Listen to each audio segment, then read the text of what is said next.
Hi, my name is William. I'm going to be talking about the housing crisis and the cost of living issue. For the sake of this presentation, I'm just going to refer to it as the affordability crisis. It all falls under there. Driven by factors such as an increased demand, limited housing supply, and the gentrification of our city, home prices and rental rates have skyrocketed, making it difficult for many of our residents, especially those in the downtown core, to afford suitable accommodation. Furthermore, with finances being stretched thin for renters during this housing crisis, they become much more vulnerable to not falling under a basic standard of living, and the cost of food, fuel, and utilities keeps growing as well. This crisis especially affects those who are already impoverished and vulnerable. This crisis touches single mothers, students, newcomers, those in poverty, and those attempting to get out of poverty, or even get out of the homelessness system. Statistically, it's said that 71% of households with an income less than $20,000 are renters. And as the cost of rent keeps climbing during this crisis, the aforementioned groups are put under more and more strain. The prevalence of this crisis becomes even more clear when looking at the news. I've got 4 clippings here from the Spectator, CBC. A baby was born in a Hamilton encampment. Researchers are issuing warnings for the housing crisis. And amidst all that, from the Spectator, we have 154 vacant apartments in City Housing Hamilton building amid housing crisis. And Hamilton councillors vote to reject affordable housing to save 27 Stony Creek parking spots. So what can be done? I mean, to start, at a policy level, putting legislation in place that prevents issues such as, what was cited in those clippings there from happening. I mean, that amount of units, empty and not used just due to a lack of maintenance, I would say is unacceptable when, all of our downtown Hamilton shelters are completely full. More than that,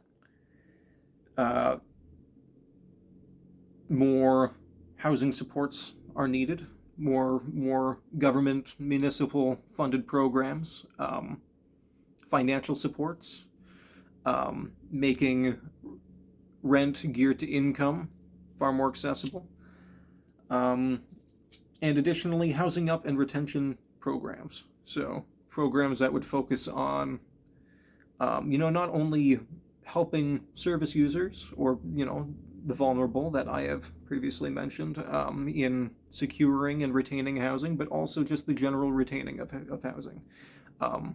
For people in poverty, oftentimes when they hit that point of being in poverty, it becomes a cycle and it's self-feeding, and it's just not something that you can get out of. And oftentimes just one misstep, one accident, and financially you're in the gutter, and that leads to a lack of housing.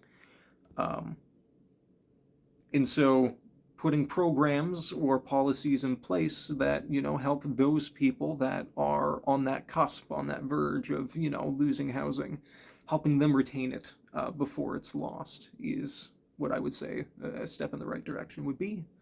And as an individual and community, what we can do is advocate, especially as an individual in this field, and as a community of social workers, and not even in this field, but as a community of the people living in Hamilton.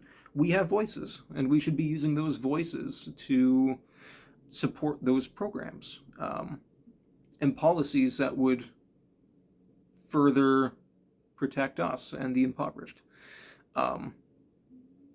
Another thing policy-wise that we can do and that we can advocate for is price lock. I think I mentioned before that the price of food, fuel, housing, all that's on the rise, and it's resulting in a cost of living crisis. And what we can do or what we should be advocating for rather, is locking those prices in place. Because it seems like every time minimum wage goes up by $1, the cost of a loaf of bread, milk, um, very basic food items go up by a whole dollar too, and that doesn't quite equal out.